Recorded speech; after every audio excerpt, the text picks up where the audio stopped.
My name's Rupert Lee Brown, founder of CAXTON. And together with an amazing team, we've built a robust, profitable fintech that's loved by hundreds of thousands of our customers with a great reputation for value, service, and innovation. This is Ahmed. He's our head of engineering here at CAXTON and the guy that oversees the platform that powers millions of transactions for our customers. CAXTON is a pioneering payments business with a long track record of profitable growth with tech at the heart of what we do. And now we've built a I knew that was going to happen. We built a payments platform fit for the future that simplifies and automates payments.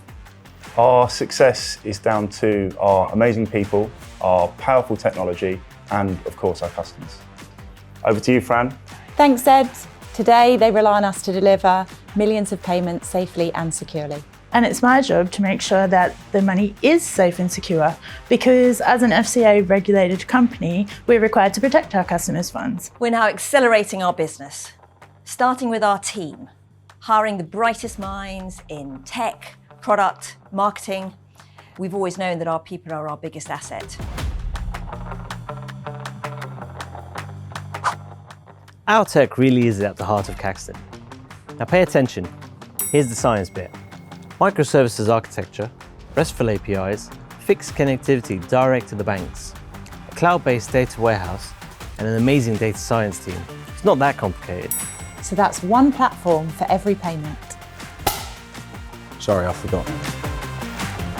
Our market is expanding as a result of a massive shift in the global payments industry. This is a trend that's set to continue, with PwC expecting 192% growth in cashless payments over the next decade. We're inviting you, our customers and investment community, to join the next part of our journey.